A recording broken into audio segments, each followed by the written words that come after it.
I felt like I was a bit of an outsider coming back to the iwi, and I was tested a lot. But what really got me through was that, again, remaining focused on the people and the outcomes and the benefits of what we are trying to achieve through Whakatupuranga 2050.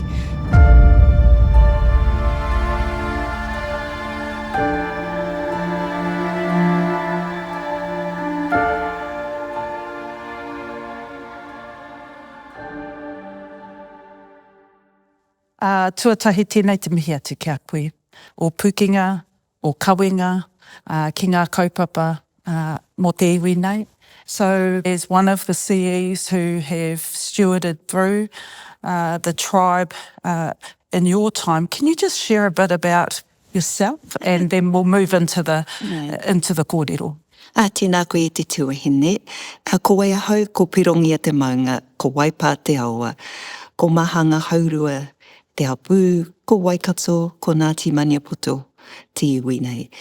E mihi ana ki a koe, ko Parekawhia tēnei. I'm really delighted to be here. It's actually really humbling to be able to have the opportunity to talk about the iwi, but more particularly share some of my own insights, because it was a privilege, absolutely a privilege to serve our iwi and to serve it as one of the Tumu Whakarai chief executives. So it was 2010, late in that year when I was appointed.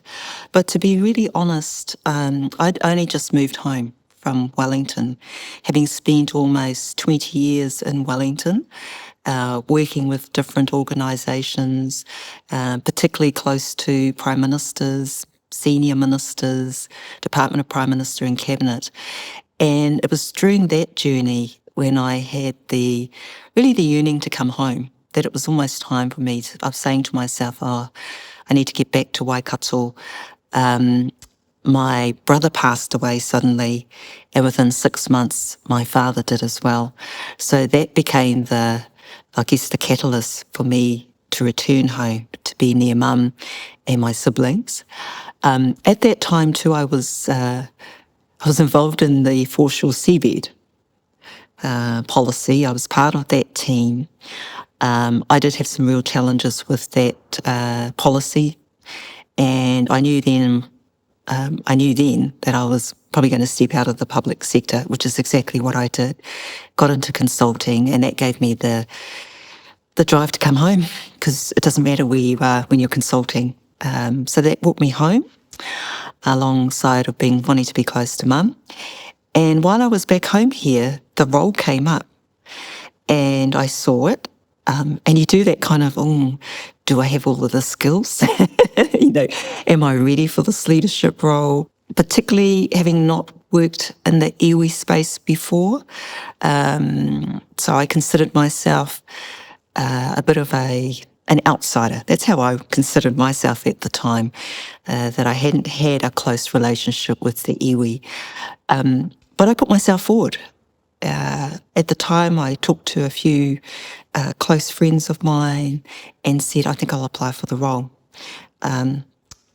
Went through the process. It also ended up being quite a public process, because when it came down to the final candidates, it came out in the paper. So there was 2 of us, and that's how my mother found out. She said to me at the time, when it came out in the Waikato Times, she goes, if you had come to me and you had said you were going to apply for that role, I would have said no. And I said, Mum, why? And she goes, because I know what it's going to be like for you.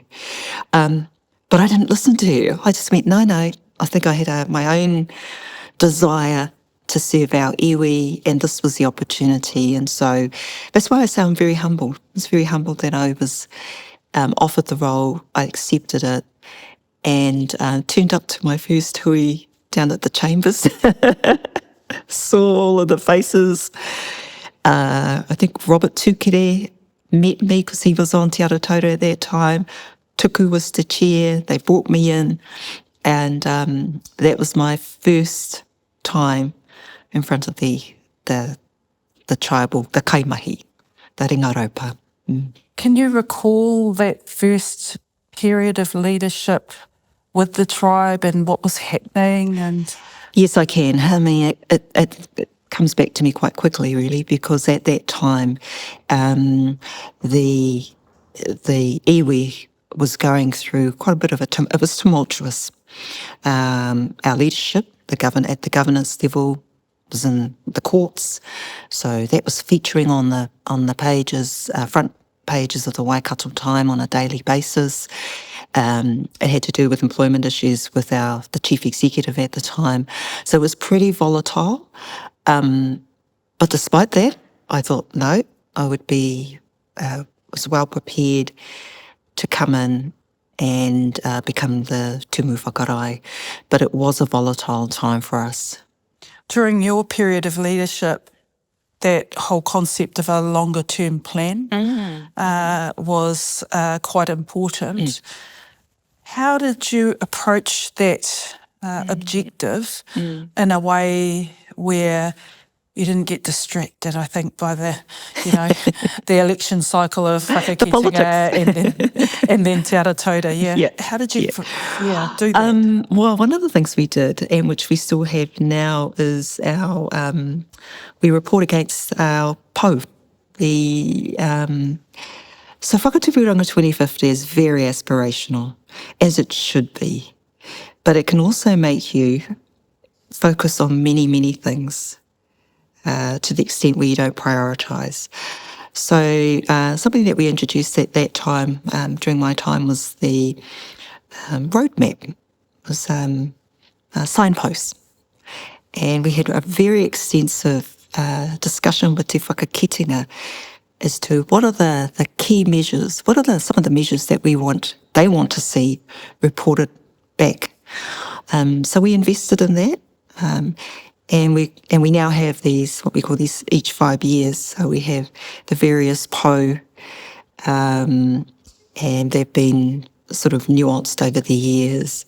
But we started it back then, and I thought that was a great opportunity for us as an iwi to make sure we're being holding ourselves to account, both to Te Whakakitenga, but also more broadly when we're engaging with our people. Did Whakakitenga at the time have a sense of what success should look and feel like? Or was the roadmap kind of helping to steer their maturity and understanding success? It was the beginning. It started off, and I think over time, as I look back at that time where we are now, we've certainly evolved it. And I don't know if where other iwi are at, but certainly we tried to get ahead of that, really, by having a reporting framework where we could say, what does success look like? Because we've got that broad statement, I'm committed to the kingitanga, te reo me ona tikanga strong in our language and culture, socially conscious, looking after our taiao. We have that, but when we break it down, what does that look like under all of those, against all those po? What was the biggest challenge you had to face as CE? I think one of my biggest challenges that I faced, it wasn't just myself, I think it was the leadership at the time, was the faceless criticisms that came through. If I think about social media now, we were doing it ourselves back in the day. There was a blog, and you didn't know how to respond. I don't think, well, you couldn't really, because you didn't know who was making these criticisms of basically yourself. So that was probably the biggest challenge I had, but I got through that. I mean, like I said, I really, those scars on my back going through that time, it just makes you stronger. And did you have personal coping mechanisms to deal with those types of challenges? Oh, absolutely. Kaumātua, whaanau, mihi too.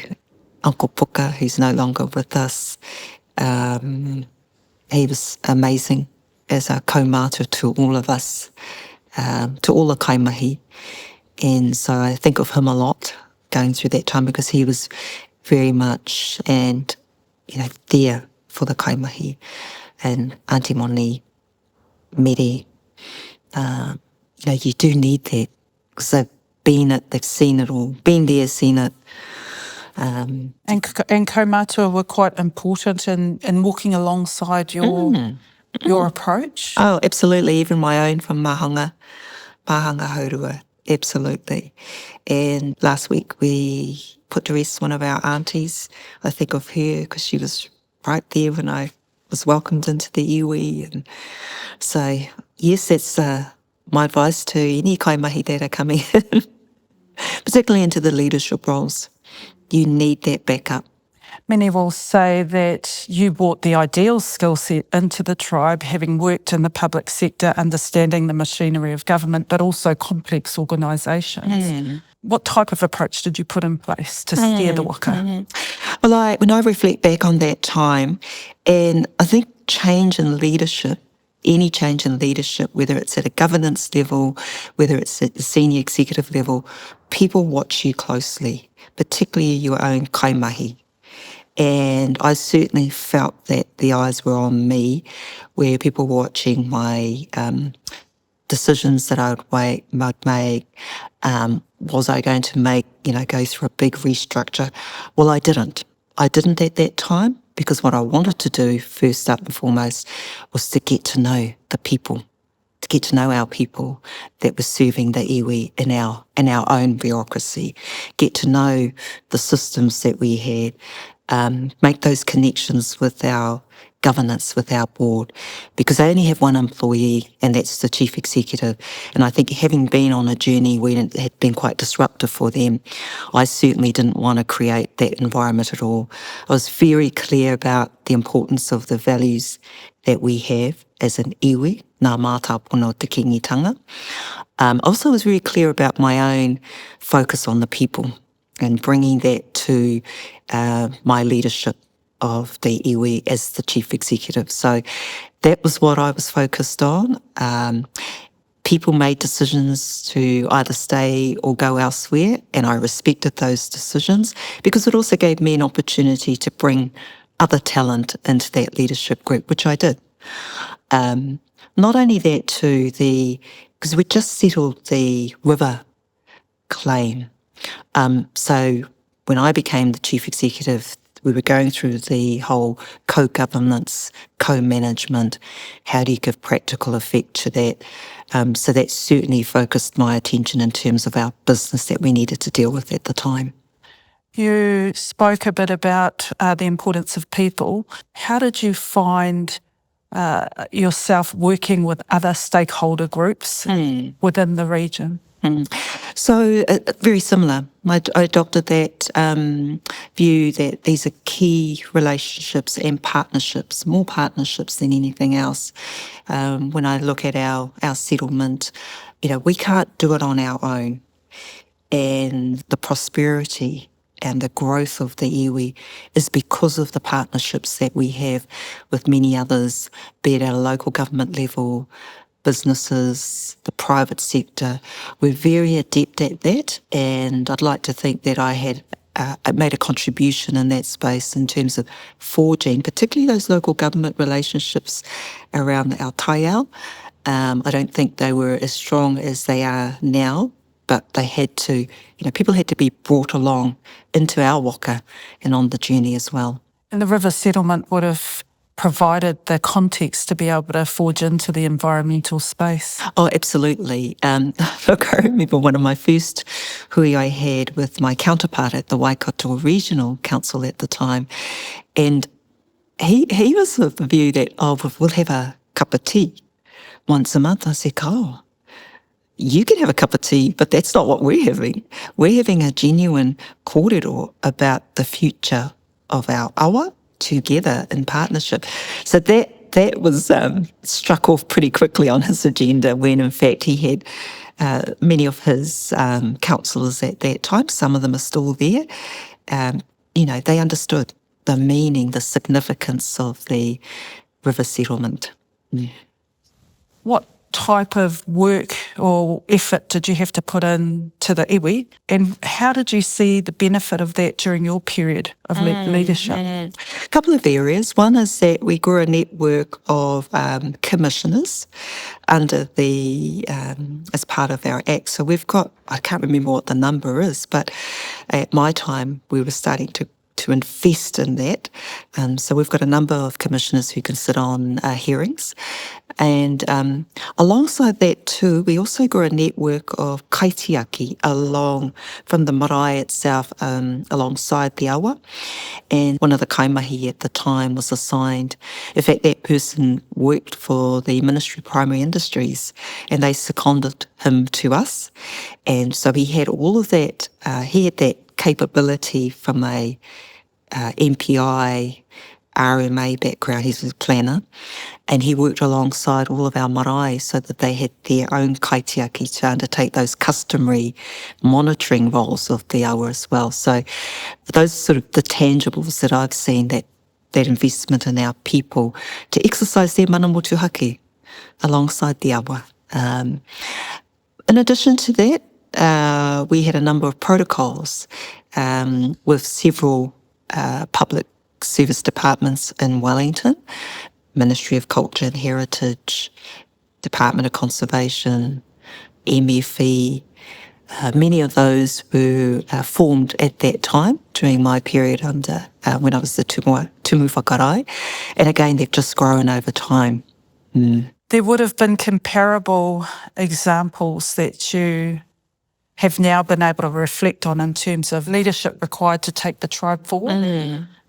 I'm curious to know what you see as critical leadership traits in order to steer this waka forward from that role of CE. A couple of things from my perspective. We've already touched on relationships, so that you absolutely have to be a leader that can forge relationships and maintain them, build them. The other part for me is dealing with grey areas, as I call it.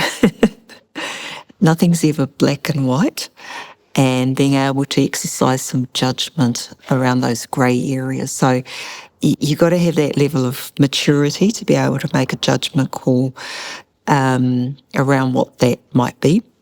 I think absolutely having some strategic nous and looking long term, because we are intergenerational, and being able to contribute to the strategic direction. It's not solely for the te arotaura or the boards to do. I think you need a chief executive that can contribute in that space.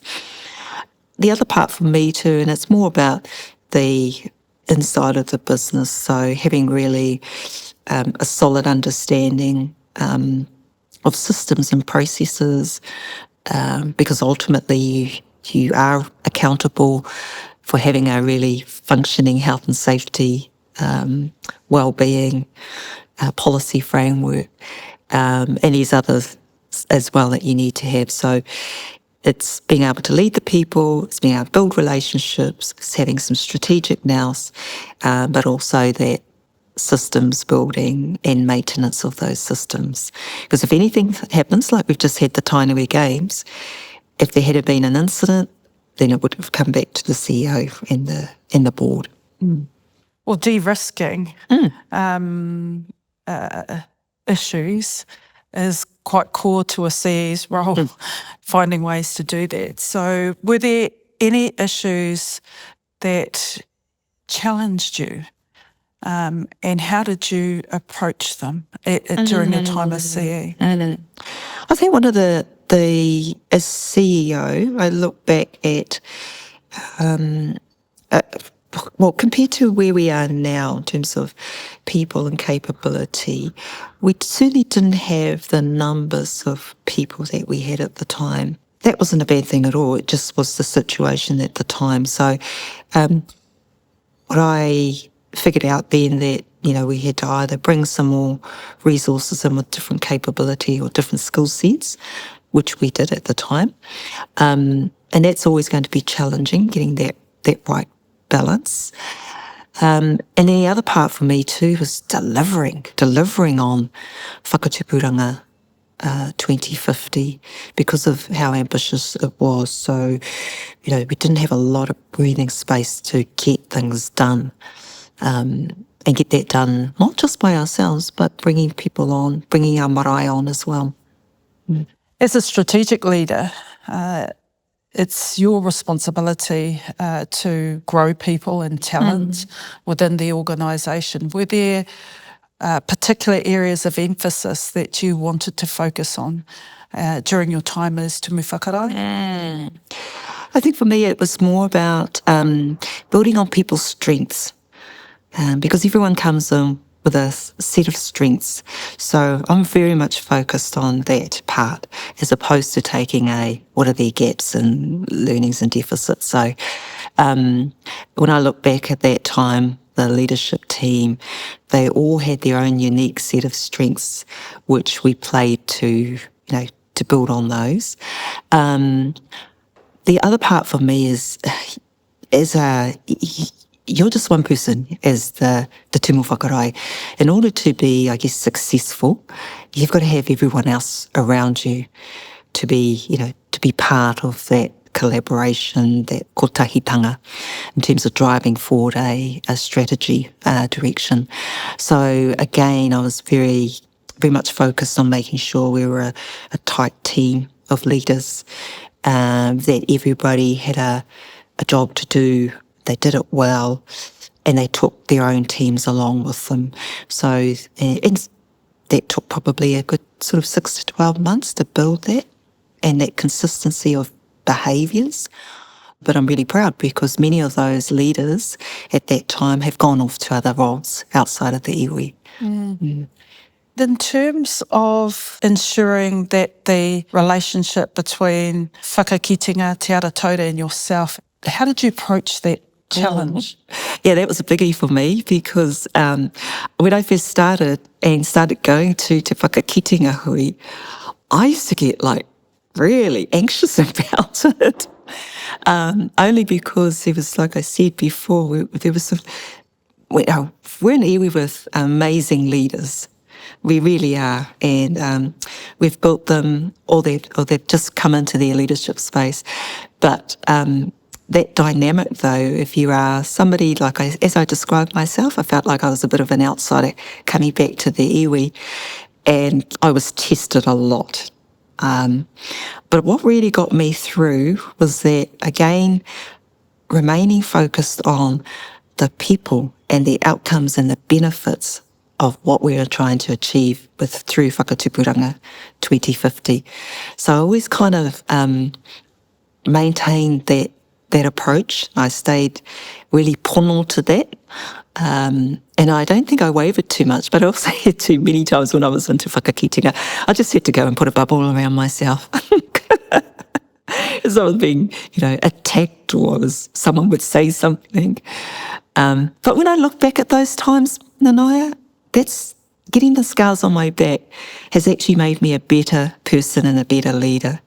And because I've had the privilege to serve in Te Whakakitenga as well, it has made me think, I was meant to go through that at that time to be able to emerge and continue to evolve as a leader.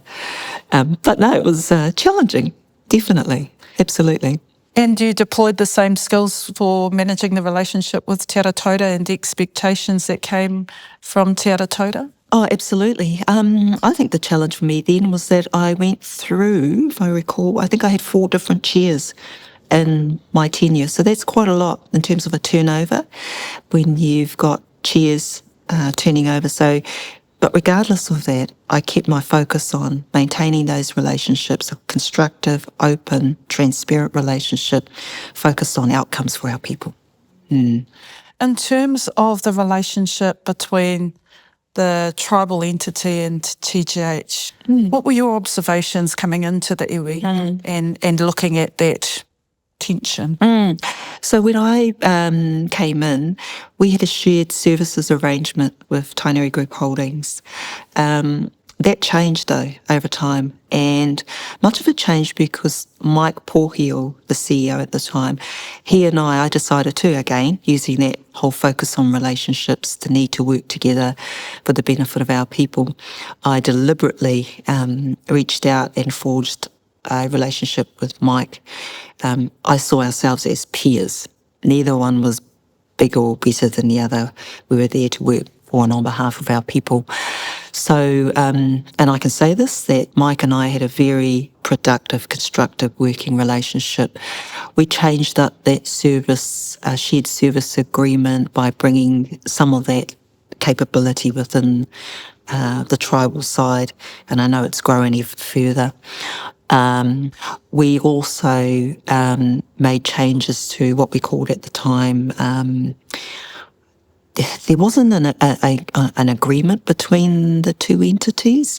It was almost like Tainui Group Holdings was in their own bubble, getting on, making the money, but there wasn't a lot of alignment between the Whakatupuranga 2050 and our commercial. So there was quite a lot of effort put into bringing ourselves together, being more kotahitanga. The single Hui a Tau came out during that period, the single report, because again, we used to have two events. Tainui Group Holdings report their annual report, financials. We do the same. Now we've integrated that to a single reporting function, if I describe it that way. Yes, there was tension, but I think certainly it has improved. There's more to be done though. We've now got the Group Investment Committee.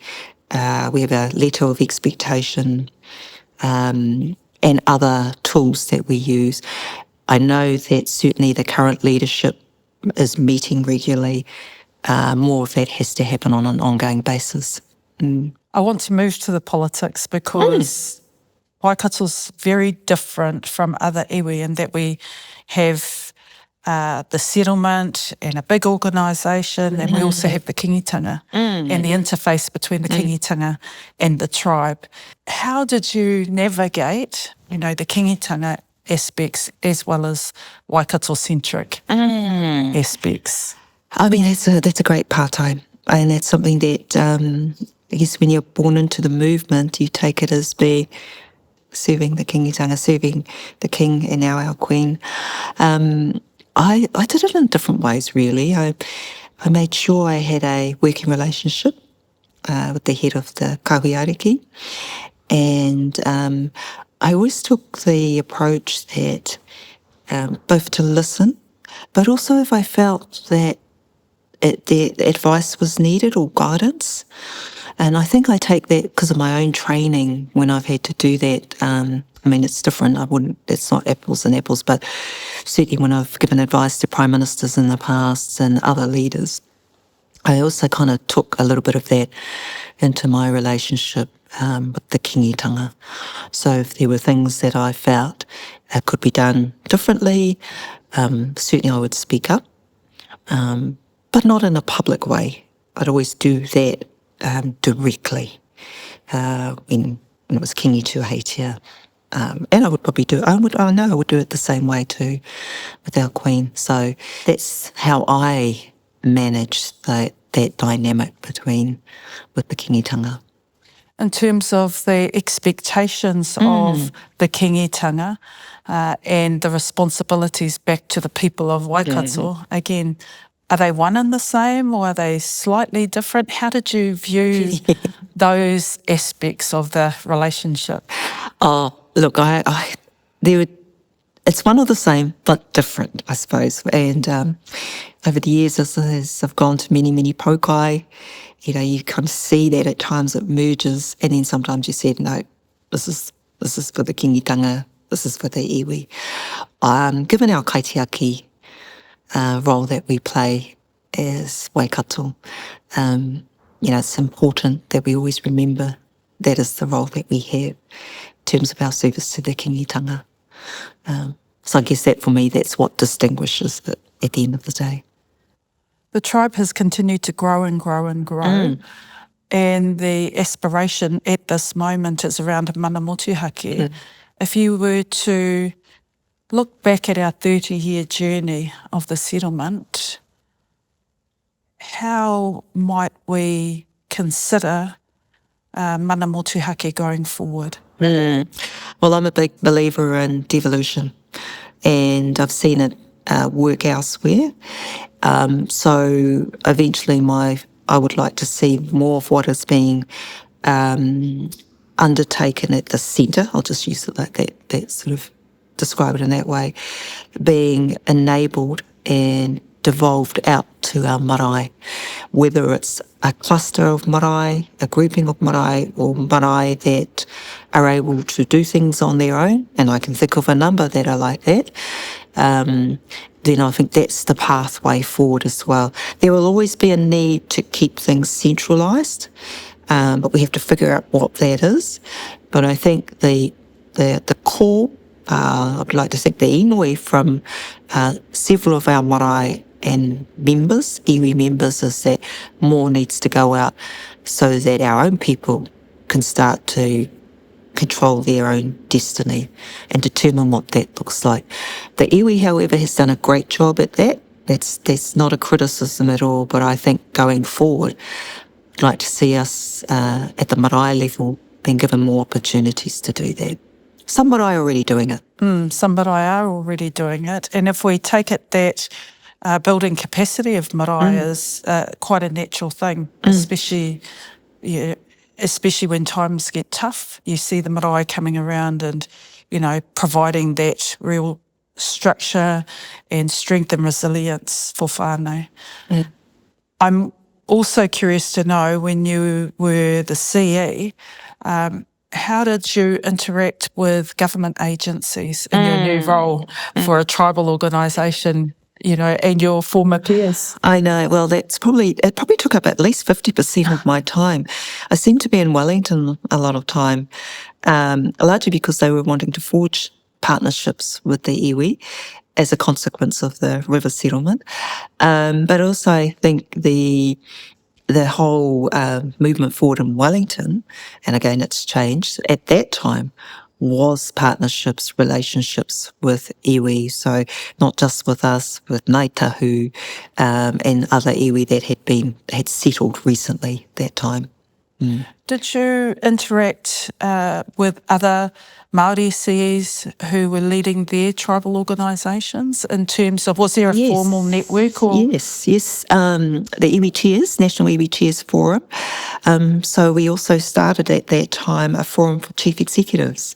And so we would get together. I recall hosting one of the hui here at the college, Arehia Bennett, who was the chief executive of Ngāi Tahu at the time. She did the same. Herewini Te Koha, he was the CEO at Ngāti Porou, and he did something similar too. So there was quite a lot of collaboration, sharing of ideas amongst ourselves at that time. And were there kind of opportunities to provide that strategic network with, I guess, some tools to be able to deal with the complexities that are primarily, they only exist in tribal organisations? Yeah, we did. We did our very best at that time too. Part of that sharing process was to think about, okay, how could we, like, for example, we all had the same issues about capacity and capability. So how about we share some of that amongst ourselves? So, that's why, and I think Donna was the same too, is why we had our kaimahi in different forums, particularly in the National Iwi Chairs space. But also at other times when government was undertaking a review, we made sure we had some really good minds and people involved. It didn't matter which iwi you were at. As chief executives, we thought, well, how about this person? Let's give them the experience. Let's put them into this working group. So we certainly did do that at the time. One of the traits of your personal leadership style is to grow people. And if you were to give advice to young professionals out there wanting to go into an organisation like a tribal one, what type of advice would you be giving them? First advice I would give them is don't rush. Don't rush to your iwi, first of all. Go out and explore the world. go out and do other things first. And I say that because you will bring that experience, that lived experience with you into the iwi. Because once you're in the iwi, it's for life. So, that's been my advice to some that have asked me about, I want to get into the iwi. How do I do that? And I'll go to them, no, stay where you are for the time being. Spend a little bit more time there. And then think about coming to the iwi. If you are working in the iwi, I think it's really important to have some mentors, making sure you're well supported. And I like to think that many of our kaimahi do have that. They've got that support wrapped around them. Challenge yourself. So if you may be in one team, look at what other experience you can gain by shifting into another team. Do that and make sure you're learning. The other thing is obviously investing in your own professional development. There are some wonderful programs, international programs as well, for our rangatahi to think about doing. Do you think the tribe is doing enough to ensure that there's transferability of these types of experiences so that we can continue to grow the leadership that exists within the tribe? Well, to date, I'm really proud that I think with the exception of one, that the tumu whakarai role has been held by a tribal member. And I think we should acknowledge that. I think we can do more though. We should always be looking at what more can we do for those coming through our own pipeline. And like I said, giving them a diversity of experience and also enabling them if there are opportunities elsewhere to support them to do that, to second them away and then bring them back again. And during your tenure as a leader in the role of CE, what are you most proud of? I'm really proud of the people, and I'm talking here about our kaimahi, because many are still within the iwi, and so, I know without a doubt they are committed to serving. I'm very proud of those that have taken up other opportunities because they've also gone into other leadership roles. I'm really proud that Whakatupuranga 2050 has continued to evolve, but is our tribal blueprint that we're working off. I'm really proud that, because I sit in Te Whakakitingo Waikato now, and I look around and I see the new leadership, the younger ones coming through, and I'm really proud of them, even in my own marae, because they're just going to be, we talk about succession planning. We have it already. I can see them. They're really active. So I'm very proud of that too. Apart from all the other programs that we do and the investments we've made. So it's mostly, those are the things I'm really proud of. I want to move to Te Taha Wairua and how you approach building culture where that is symbiotic with the type of way people feel about where they work and how they contribute, not being taken for granted, but, being valued. Te Taha Wairua has something to do with that. And I'd just really be interested in your approach. Hi, tika tō pātai. That's probably why I brought a whare when I came back right next to the awa, because I go there every morning and have my karakia. And that's so important for me. But I've also been studying the maramataka in the last 12 to 18 months. So I'm very mindful, even look today what the maramataka said, and I thought, this is a good day to have an interview with you, Nanaya. So I really keep that at the forefront, but it's not just my taha wairua.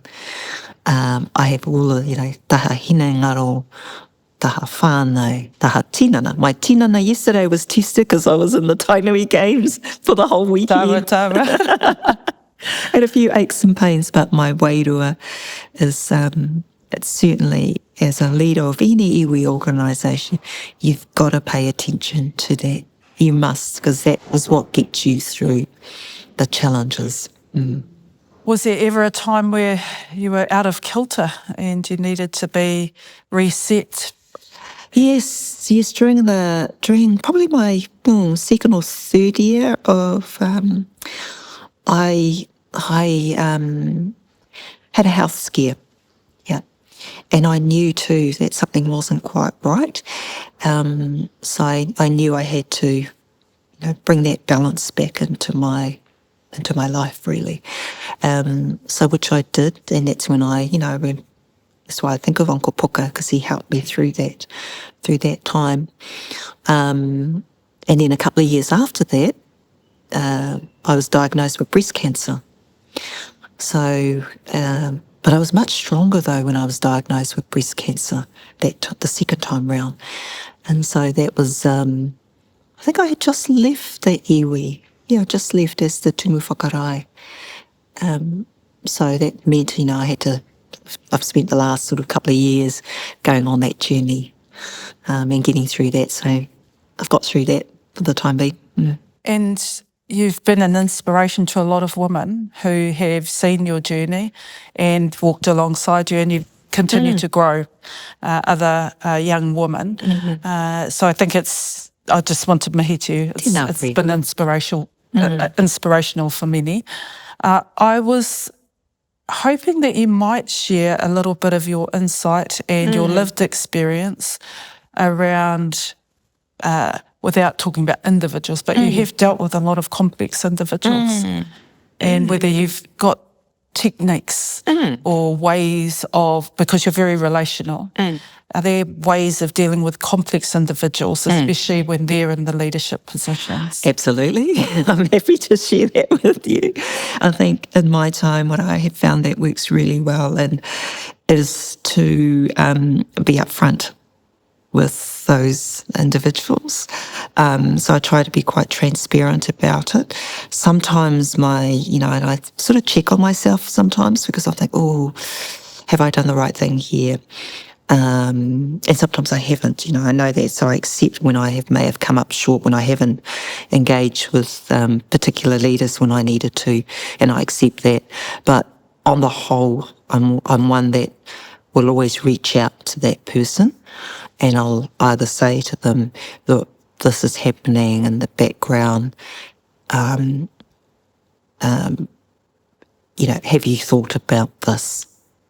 What you're thinking about this.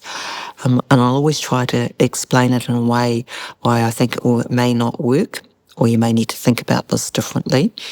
I think over the years, because I've built up those relationships with different leaders, in fact, I'd like to think that I've built up that trust to be able to talk frankly with people. So that's helped me. I think the other thing too is I was reflecting on this last year when we were going through our elections, and I got elected onto Te Arotaura. And at that particular time, there was lots of, who's going to be the chair and who's not getting all of that, which we're really good at doing too, people getting the numbers. I chose not to do that. I deliberately chose no, I'm not going to get involved in that dynamic because it is a numbers game. I understand it's a numbers game. I decided to sit back, and I actually had some other commitments anyway that prevented me from putting myself forward. I was really open about that, very open at the time, including telling the King and others that were wanting to be the chair. And I said, no, that's not for me.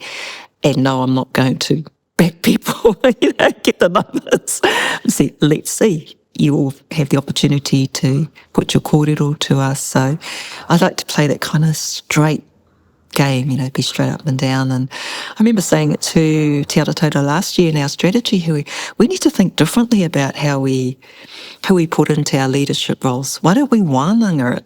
Why do we, have to have our kahui ariki rep come in, hold a hui, go for the vote? Let's take our time. Let's think differently about that. We've only just all been elected into the leadership space. Let's see who's the best fit for for a particular role. So for me, it's about changing that up, doing something different. So how might we consider creating the kind of culture where it is a wānanga? Do we have the governance maturity to be able to, I think in some ways, be magnanimous enough to know when you haven't got the skills to put someone in there that does have the skills, or at least the relational brokering around the type of leadership required for a time? Are we ever going to get there? Oh, I'm that forever optimist. I'm always like that. I'd like to think we can get there, Nanaya. We have to for our future generations. We need to be the best that we can. And I really do. I'd like to think that we can get there. We've come this far.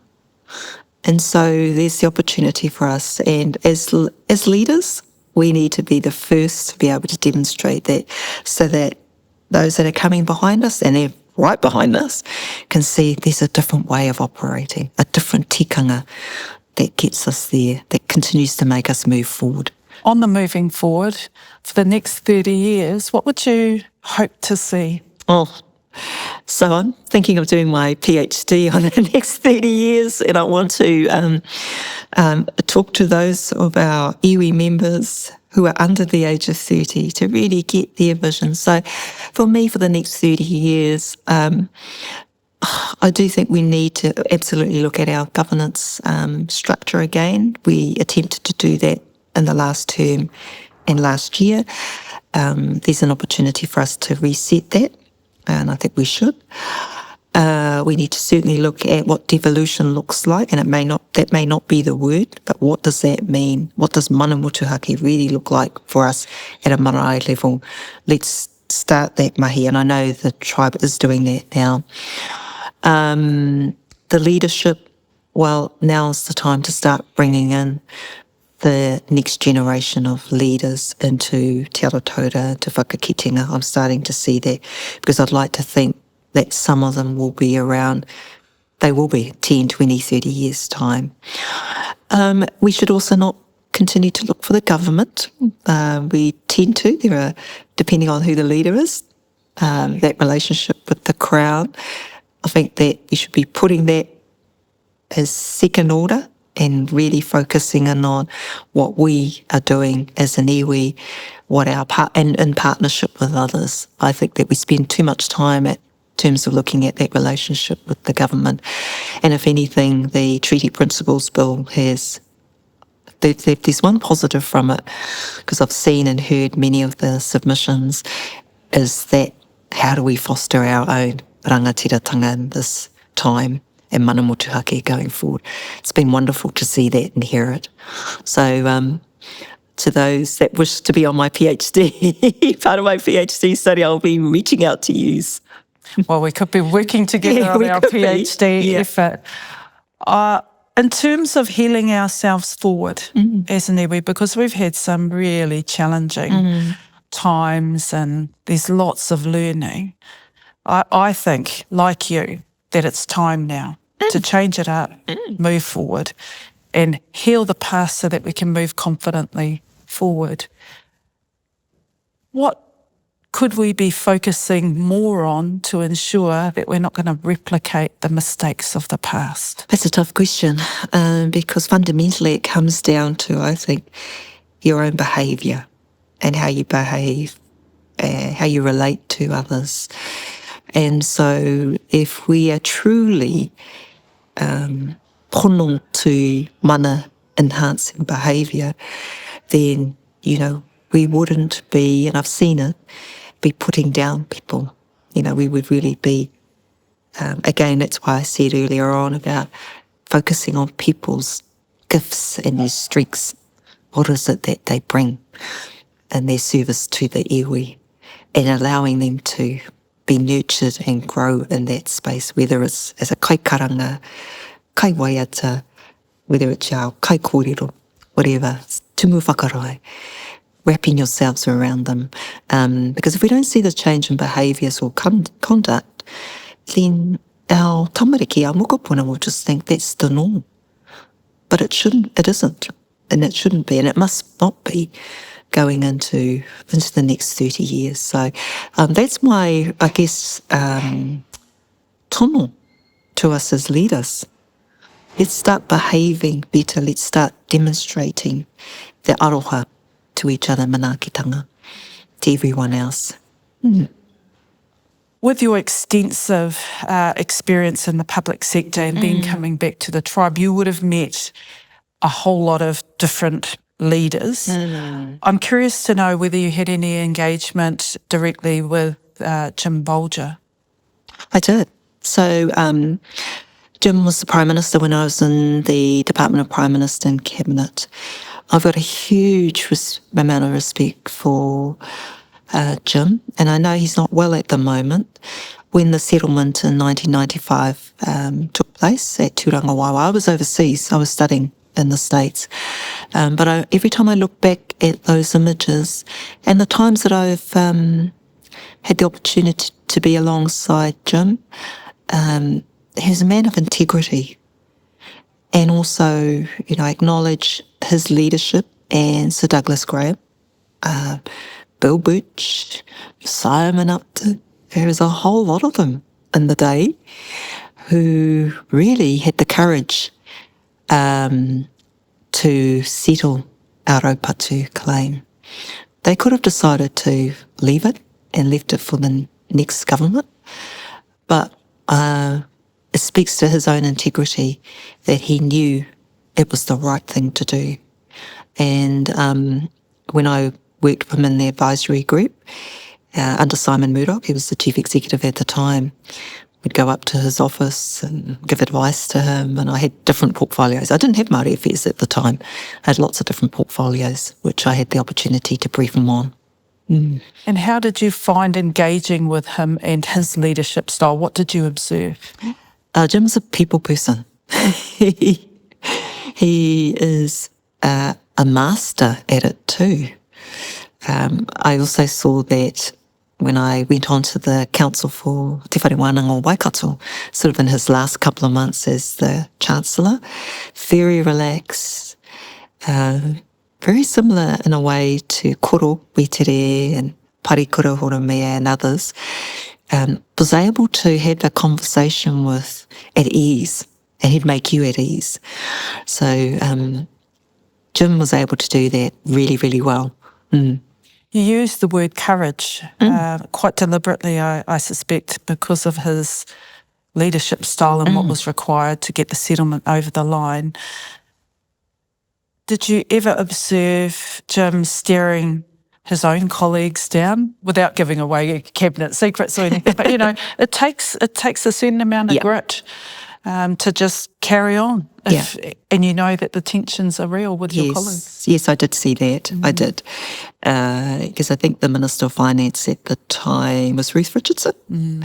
So that's why I use that term courage, because I don't think if we, I think if we thought about it, did we ever think at the time it would be a national-led government that would begin the settlement of historical treaty claims?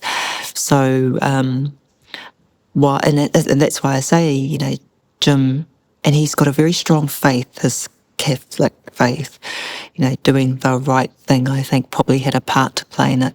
But he was very strong in his conviction about settling the Waikato Raupatu claim.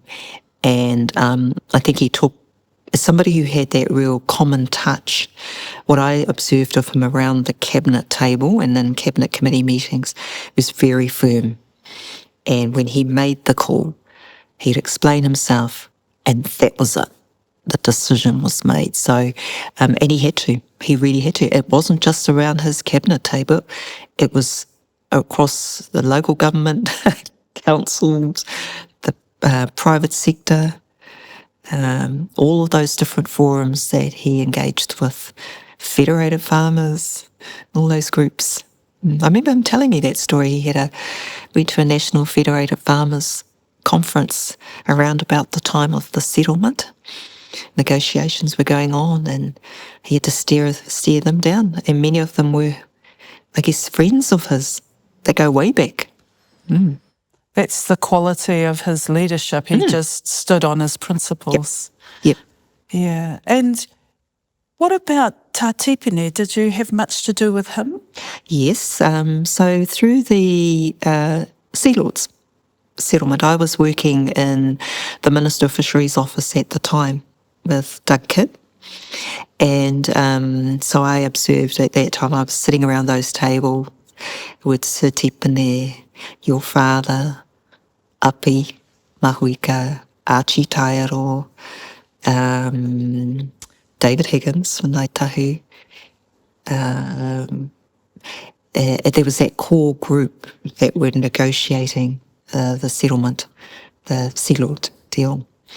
And so and Machu Rata was the other one. In fact, it was Machu that was leading the negotiations, and on either side was your dad and Sir Tipene. So I got to see that up really close and personal, that leadership. Sir Tipene, very sharp, very, again, really astute in terms of politics, but also his analysis of the situation at the time. And the relationship with Te Ata, did you have much to do with Te Ata? Yep, I had a little bit to do with Te Arikinui, Te Atairangikaahu, probably more towards sort of the mid to later part of her life. But I certainly got to see her in Wellington. There were times when, particularly with Parekawhia, because she had a close, Parekawhia was very close to Te Arikinui, Te Atairangikaahu, and also with Kingitana. So there were times when she'd visit the office and he'd have her in there and they'd be having a kōrero about mostly what was happening nationally, national affairs, what was happening either in the whare, in Parliament. Yes, so no, I did get to see that relationship as well. In terms of female leaders that you took inspiration from, do you want to share any insights on other women that you kind of look to, or the traits that you look to? Well, absolutely. Te Puea, Te Arikinui, Te Atairangikaahu. Te Puea, because of her, again, that courage and drive that she had, mahi a te mahi hei painga mo te iwi. And at that time too, when it was, in her time, her leadership, she was an entrepreneur. She led the revival of the Kingitana, the build of Mahinarangi, Te Atairangikaahu, because of given her, again, emphasis on relationships across the Pacific, internationally. And then, I guess, currently, I look at you, I look at the likes of Tania Simpson, the governance roles that Tania has had. My mum, absolutely. When I think of my own whānau, my mum, my grandmother, my aunties. I want to spend some time on your mum because often their stories don't get shared at all. But if you were to reflect on your mum's leadership qualities and all the innate qualities that you draw inspiration from, what does that look like? Yeah. So mum brought us all up, 8 tamariki. And I think what I most loved about mum was that despite that, she kept us, she reminded us of who we are. We never ever lost sight of being mahanga haurua, being from Whatawhata, going to the local school at Whatawhata.